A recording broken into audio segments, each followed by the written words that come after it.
and welcome to the Bossed Up Podcast, everybody. I'm your host, Emily Aries, Bossed Up's founder and CEO. And today I am so excited to be joined by Alexis Perrotta. Am I saying that right? You're saying it better than I say it. Good job. Or Perrotta, if we want to go that route too. That works. I love it. Alexis is a writer and editor at Idealist Careers, a publication of idealist.org.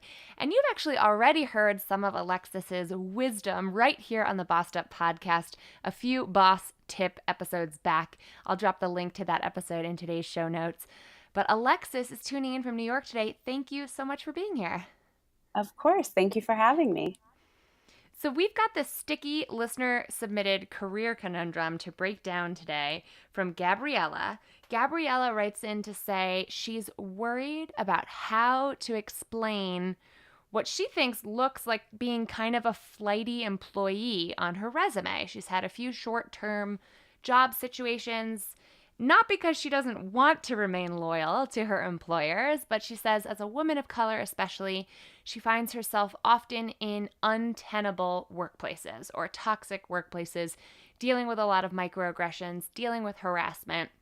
And she says, how should really she deal with explaining those short-term job stints in this time's up era we find ourselves in? So that's sort of the basis of today's conversation. What are some of the pieces of advice that come to mind for for Gabriella, from your experience, Alexis, in handling career questions through Idealist? Well, one thing I would say is I feel like if you have a long list, and it's a really unfortunate situation, and I want to kind of start with the disclaimer of there's a lot of things I think in Gabriella's question that we're just maybe not going to get to right now, because that's a terrible thing to have to deal with, especially it sounds like she's dealt with it on more than one occasion. But I will say that in an interview situation, if you can pull out one example of how things kind of got toxic or uncomfortable or unprofessional at one of these places, I don't think that that's crossing any sort of line into bad-mouthing a former employer or anything like that. I think that there's a way to talk about it professionally and to take that space to get a little bit real with an interviewer. And that's not to say that going down a list of here's why this place was toxic, here's why that place was toxic. I think just using one really strong example and putting it in, making sure that you're putting it in like a professional, you're using professional language to explain it, and that you're kind of coming to it as this is how it was, and I was proactive and I dealt with it by leaving.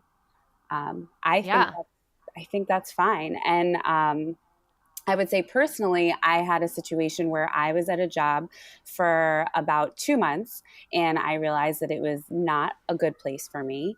So 2 months in, I started looking for a new job. I had never done that before. I had never left a job before like a year and a half or 2 years at least. If it happens and it happens for a genuine reason, a lot of interviewers will understand like, this wasn't a good place for you and you did the proactive thing by trying to get out of there. So good job.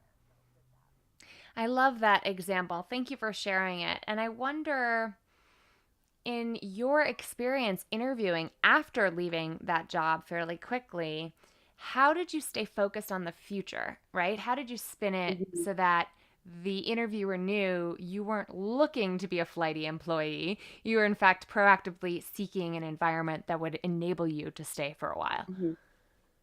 I always made those points like a main focus of as many of the interview questions or my responses to the interview questions as I could.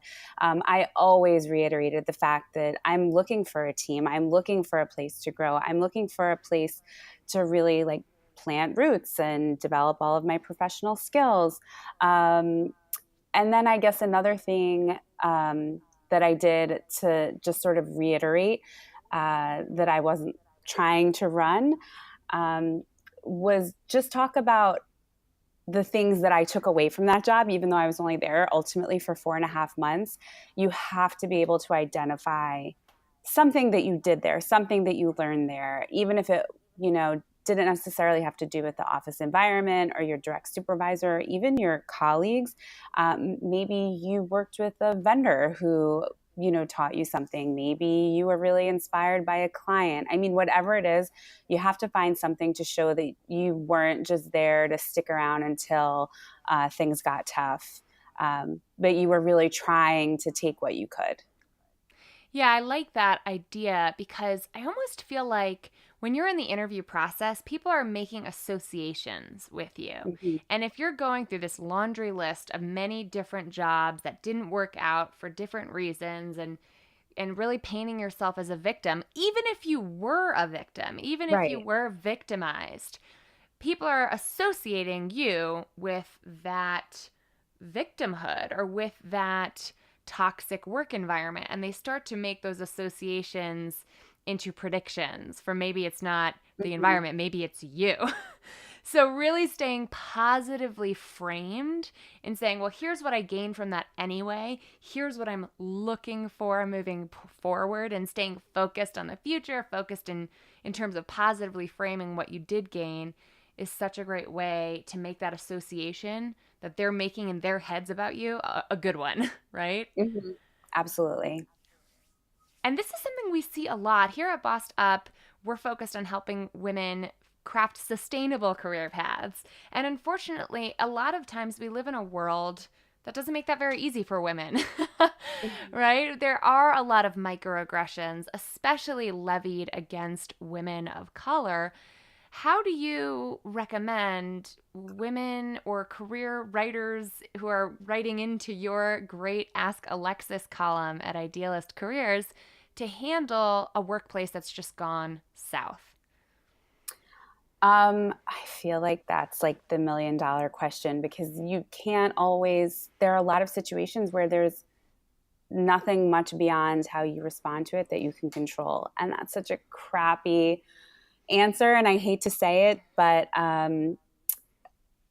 you know, of course, there are like all of the tips that you would get about kind of like how to get yourself excited about the work that you're doing again and kind of re energize yourself or find those colleagues that you do connect with and you can learn from and they can be a support system and all of those things. But one thing that I would recommend, which is kind of outside of the workplace, and we have a post that's going to be published on Idealist Careers on this very topic pretty soon. We did an interview with a woman who started her own personal advisory board. So she's a professional, and I guess she had heard from some colleagues at a previous job that they were involved in this specifically for women personal advisory board, where there's a monthly gathering, and all of the women are free to sort of bring in their professional challenges and questions and things they're coming up against as women in the office. And the way that this particular woman did it was she had members from across sectors and industries. But they spent the first few meetings just really digging in and getting to know each individual member of the group so that, when somebody says something like, oh, I had a meeting with Emily today, everybody else in the group, says, oh, I know Emily is your supervisor. I know that you guys have a great Wow. working relationship. Yeah, so they really like dig into each person so that everybody can kind of advise based on their own unique skills and experience, kind of how to move forward as a woman in this situation. And I know that's not necessarily going to fix what's happening in the office, but it can be a Sure. really great place to just seek that support and probably commiserate a little bit too. It's funny. I think commiserating gets a bad rap because, there's that like, I almost think of Office Space, Right. this like idea of the corporate misery and that everyone's just, almost sacrificing themselves to this commiseration machine that's really negative and doesn't produce much. But frankly, I always feel better when I get something off my chest. If I'm feeling stressed out, if I'm feeling upset or angry, naming it can be so helpful. So Hmm. I love this idea of creating for yourself a personal advisory board first, just to commiserate with, just to explain the challenges you're facing and to feel seen and heard. Otherwise, I've worked with a lot of women who start to internalize what's happening at these completely wacko workplaces as a personal failing, right? So, commiserating, or I would say communicating what's going on in your workplace to someone outside of it who you trust, to be an ally and to do their best to try to support you in a reciprocal way, can help you disentangle your personhood from your personal work situation right now, which is so Absolutely. helpful. Yeah. I wonder what gave you that sort of flight instinct after just 2 months, because I almost feel like people have very different responses to being in a new job and realizing, oh my God, this is terrible. I almost think of it as like a fight, flight, or freeze response, just like our body's stress response. Some people are like, this is terrible. I'm going to show them wrong and I'm going to fight my way through it. But you had that flight instinct right away. How did you come to that realization and give yourself permission to start looking in GTFO? Um, well, I would say it was kind of some deal breakers started happening for me, and maybe I'm lucky because I've worked in the sort of social impact space for a really long time. So there are certain things that are just kind of unacceptable for me in a workplace. And I had never really encountered them before at this point, which is fantastic. But it was this idea that the teams were all within a team. You were sort of pitted against your team members. So there was like a ton of like push toward competition. And it was like the competition was the motivation rather than the collaboration and sort of like lifting up the people that you work with. And for me, Yikes. that just doesn't jive with my personality. So that was kind of a big deal breaker. And then also the way that it was, I would say, a lot of sarcasm.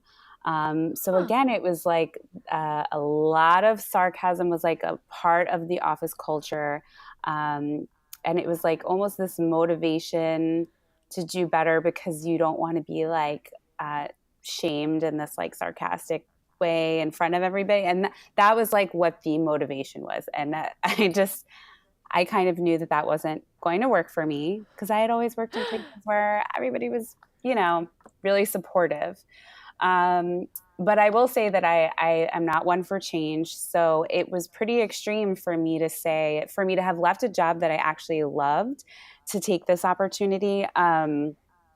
And then within just a few months to say, oh my gosh, I think, oh, God help me, I think I need to start looking again. And that means that I have to like find a new place and get settled at a new place and all of these things that Mm. I hate. So it was like a pretty extreme situation for me to make that call, but I'm so happy I did. That's good to hear, because a lot of people, I think, stick it out because we know how hard it is to re enter the employer dating pool. It's the Mm-hmm. same reason people stay in relationships that are less Exactly. than great, because dating sucks, just like interviewing. So that's funny. I'm glad we can push back on those myths, because it's definitely worth it to get yourself in a better situation. What about your resume? Did you decide to put that experience on your resume? Because one of the sort of controversies or conversations, disagreements slash discussions in the career expert space on this is whether or not to list a super short term job experience on your resume at all. So I had it on there for a bit, and I did leave it on there when I was interviewing and when I was looking. Um, Slowly, as it started becoming like months turned into years, the separation from this position, I took it off, and I was very honest in like future interview situations when somebody said, well, I noticed there's a 4.5 month gap on your resume. What happened there? And I'm super honest about it. I kind of let people know what I was hoping for, what I actually found, and why I left so quickly. And it's funny because earlier how I was saying that Gabriella should really be able to find like something from every job that she could speak to as like a learning opportunity. I kind of chose to stop doing that, because it just wasn't, I definitely took some things away from it, but nothing that was worth listing in this like really abbreviated way on my resume and taking up space. So happy Yeah. to talk about it, but I stopped including it. I think that's spot on advice because the further out you go in the grand scheme of things, we have to ask ourselves, does this matter? Right. Does this add to my story? Does this add in a substantive way to the narrative of what brought me to this interview with you here today, right?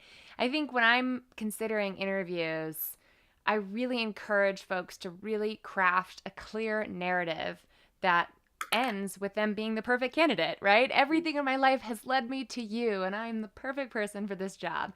If there is an asterisk in your narrative, it might not be worth mentioning, right? If there's a hiccup in your hero's journey, it might not add anything substantive. So I like that technique of addressing it honestly, clearly, and briefly, Mhm. but not including it from the get go if it really doesn't add to your story in any substantive way. Yeah, I wonder if the folks you're talking to, the folks who are interviewing you, would determine how much you share about this experience, especially in Gabriella's case. Mhm. So, I don't want to be encouraging too much. Well, let me put it this way, I'm a big believer in the power of code switching. Know your audience and know your goals, and feel free to communicate Mhm. in a way that really plays into those two factors. So, if Gabriella is interviewing with another woman of color in a leadership position, do you think she's more likely to have a candid conversation go over well in explaining her departures from some of these places than if she were, say, I don't know, interviewing with a 65-year-old white guy? I wonder if there's specific advice there about knowing her audience. What would you say? Um, I think it's definitely something that she should feel out when she gets in the room for sure. But I am, I guess, a little bit sort of old fashioned in a sense where I really like personal details in an interview. Just, it makes me cringe. Whatever it is, however, it's like potentially adding to the story or like what brought you to that room that day. There are certain things that just, no matter what it is, it's just not appropriate for, say, like a first round interview. Maybe if you're like coming Yeah. back 2 and 3 times, sure, like feel it out, like drop a little bit of it in here and there. So I would say definitely like for how, like on a scale from like super vague to really specific, where she lands on that scale, for sure that should like slide depending on who's on the other side of the interview table. But I would have like a very finite extreme on that scale for really how specific and how personal she Yeah. gets, no matter who's on the other side of the table. But I that's me. think No, I think that's a great point. This is not the time to commiserate, in other words. Right. Save that for your personal board of directors, not for the person interviewing you. And if you cannot help but go into details and get re-triggered and flare up Mhm. emotionally, you got to practice communicating your explanation on this in a really professional and succinct way so that you're not going to be triggered if you get a question about it in the interview. I wonder how you got your story straight when you were interviewing yourself after leaving so abruptly. Like did you come up with a narrative or explanation? Yeah, I came up with like a nicely packaged way to talk about it and to not pretend like it was something that it wasn't. You just have to find those sort of like, unfortunately, like I hate to sit here and talk about how it's so important to like mask all of these like really personal experiences. But I think you just have to find like the right euphemisms. You don't want to sell anybody a story because ultimately that's not serving you in the end. Because if you do happen to land the job after you sold this story that isn't true, it may not work out for you either. So yeah, it's just finding that sort of succinct and honest way to talk about it where you're not going to trigger any like anger or bitterness or anything in yourself, but you're also not going to make your interviewers squirm in their seat because like, whoa, this just got like a little too personal and more than we sort of bargained for. I think that is really real advice, and I appreciate it because I wish we lived in a world where women didn't have to mask our emotions. But I'm glad you mentioned anger because there's hard and fast research that shows anger, when expressed by a woman or by someone who's perceived as a woman, never goes in our favor. Right? Mm-hmm. Anger always backfires when it's expressed from a woman. It makes her seem irrational or unhinged or crazy or emotional. Whereas angry men often, especially in the interview process, can be seen as passionate, committed, driven for expressing the same degree of passion. And so it's really, really important that whatever you do, however you find those euphemisms that work for you get to a point in your own personal journey on navigating this mentally where you can, lay out that euphemism, that phraseology that works for you without getting angry about it. And Mm-hmm. I'll drop a link in the show notes for more on that study that shows angry women cannot get ahead. Unfortunately, it just doesn't work for us, which is a bummer Yeah. because I identify as an angry I woman. know. I've got one more question for you. When managing your resume in this kind of a circumstance or preparing for an interview when you know your work history has a few road bumps or road blocks? No, road bumps. What are those things called? Speed Speed bumps. bumps.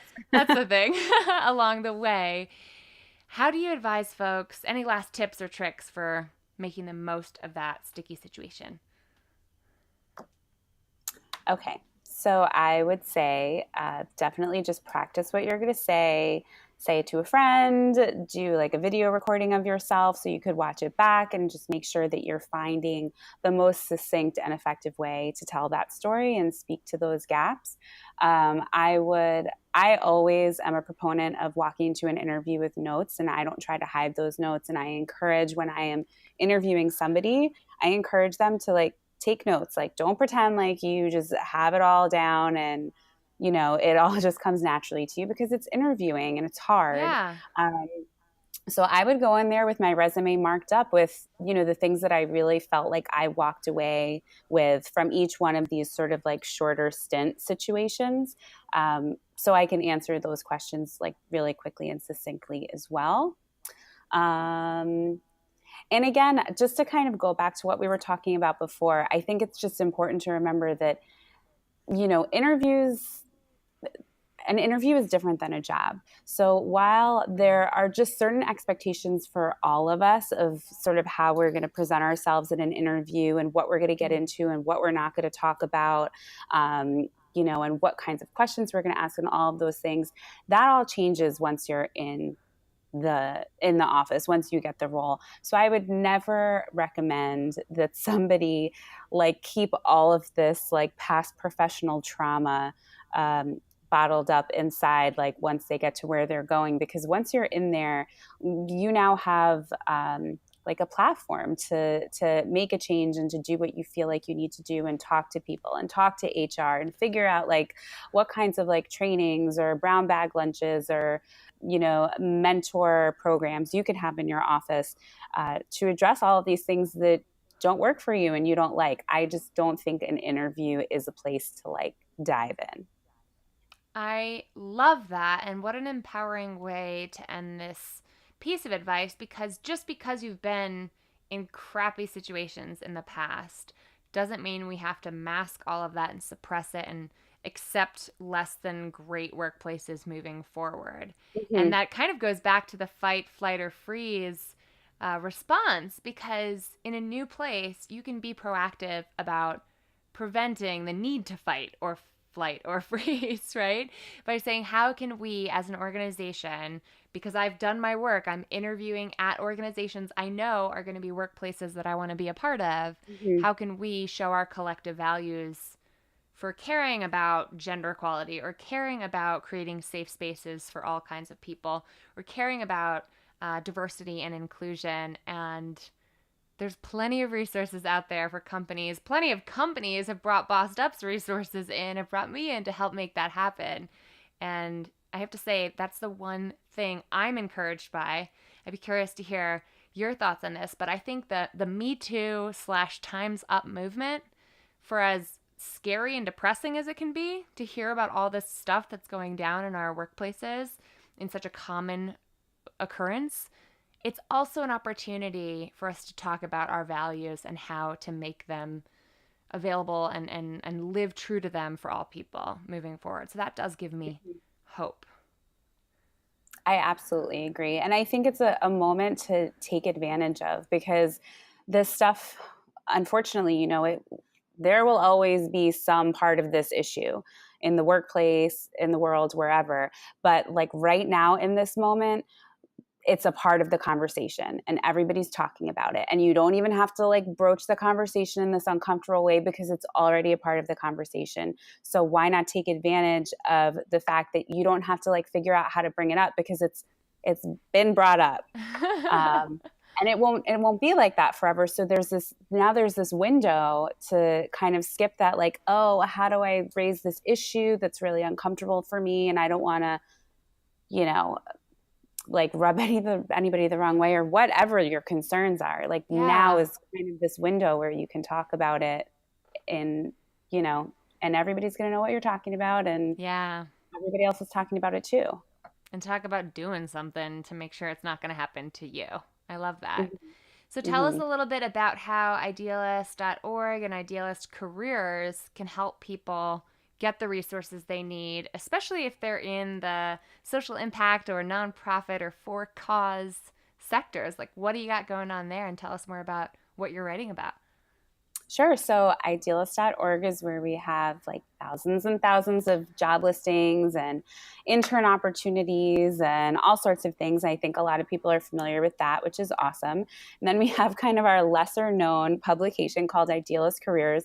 And that's just where generally like nonprofit, social impact, and public sector job seekers get career advice, resources, anything from like how to find your passion and, what to do before you go into an interview, all the way to, kind of like assessments on career stuff and some more fun stuff, or what we like to call like social impact lifestyle. So more about like what you're doing in your free time, or going out and finding really awesome social impact professionals and interviewing them about their success stories. So we are kind of the resource and content side of all of the job seeking and finding that is going on with Idealist.org. Awesome. So if that sounds like you, or if you are currently interviewing like Gabriella is, Idealist.org is a great place to find jobs, and Idealist Careers is a great place to find lots more of Alexis's great advice. Thank you so much for joining me here today, Alexis. It's been a pleasure. Thank you so much for having me. This was awesome.